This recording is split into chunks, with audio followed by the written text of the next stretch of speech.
Student canteen, yes. Consecutive, ano ka nga daw, winner before. So, ever since talagang singer ka na, ano ba yung background mo sa singer? Parang... Wala, ano lang ako eh. Alam mo, lumaki ako sa mga singing contest sa barrio, sa fiesta.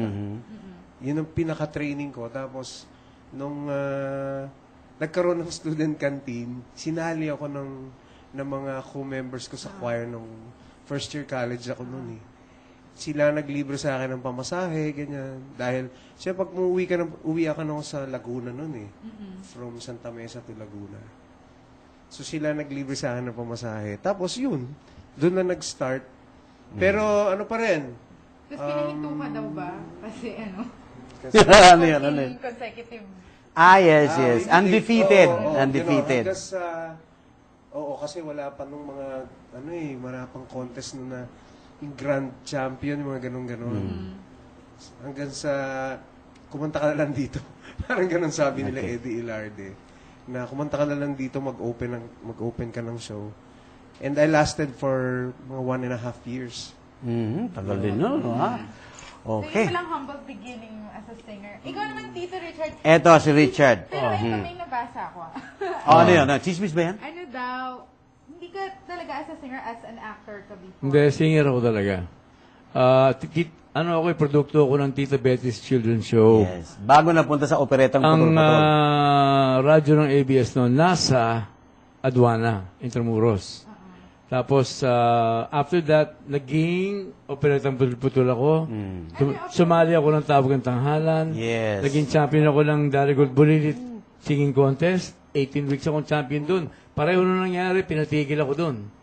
Kaya talagang dapat kayo magsama ngayong araw na ito. Ngayon, pareho kayong pinatigil eh. Oo, kaya nga. So, ngayon, after that, nag-audition ako sa Pagita. Yung sangalan ng Espada ng Rubitania. Ang music nito mga kundina. Hindi, artista ako dito. Ako yung prinsipe. Hindi, mga Beatles ako nung araw eh.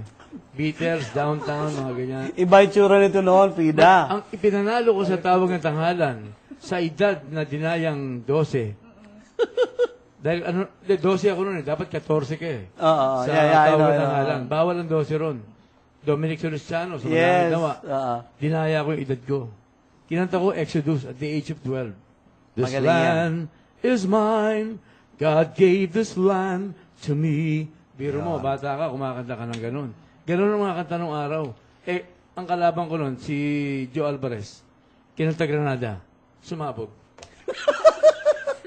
Teka muna, sino pa nauna sa inyo? Si Nora Honor o ikaw sa Tawag ng Tanghalan? Chismis yan, ha? Hindi ka makatiis, ano? Alam ko si Nora Hindi ka Honor. makatiis, ano, Kuya Buddy? Hindi kasi, malapit na dumating raw si Nora eh. Alam mo, kasamahan mo yan sa operetong putol-putol, di ba? Hindi, ganito yan. Ang story namin ni Guy is, nauna ako sa Tita Betty's Children's Show. Hindi, sa Tawag ng Tanghalan. Tawag ng Tanghalan? Yes, sa Tawag ng Tanghalan. Sino nauna sa inyong dalawa? Nauna ako. Sa Kinora? Oo, nauna ako. Dahil, ang kalaban ko si Joe Alvarez eh. Yeah. Siya, ang nakakalaban niya, yung may pulis pang kakaway. Yes, si Salas. Nakakalaban yung doon, singer eh. Tapos si Jordan Potenciano. Maraming pinataob yun doon eh. Yes, 15 weeks. Tagahanga ako noon eh. Tapos nagkasama kayo sa operetang Ligay. putol-putol. Oo, ha? Oo, nagkasama kayo. Ay, marami ba? Dalawa, Alright. Ikaw naman ano? Sige, wala tayong oras eh. Ikaw naman, Richard. Saan mo gusto mag-upisa? Sa health and lifestyle eh. Sana maulit. Of course. If i-feature ka pa sa magazine namin. Okay. Kung gusto mo. Thank you, Kuya Buddy. Health and Lifestyle Magazine is our magazine. Thank you, Kuya Buddy. Alright. Same with Tita Marco. Frida. At of course, Manay Christine. Dilap. Maraming salamat po. Okay. Anything, any parting words? Shows or... Oh yeah, wala ba kayong mga... Ladies and gentlemen, this is Buddy Castillo, again, your host and your caregiver, saying, magkita-kita tayo sa Thursday. Tuesday ho ito at saka Thursday. Next Thursday, this coming Thursday, 5 o'clock pa rin, 5 to 6. Tayo magkita-kita. Frida, paalam ka na? Alright, this is Frida Nepomuceno. Once again, kita-kita tayo every Tuesdays dito lang sa Usapang Lifestyle. And thank you for keeping us company. Also on Thursdays, mapapanood nyo na si Frida sapagkat she'll be singing. But not this coming Thursday. Magaling kumanta. Magaling mag-isa. Magaling. Ganon.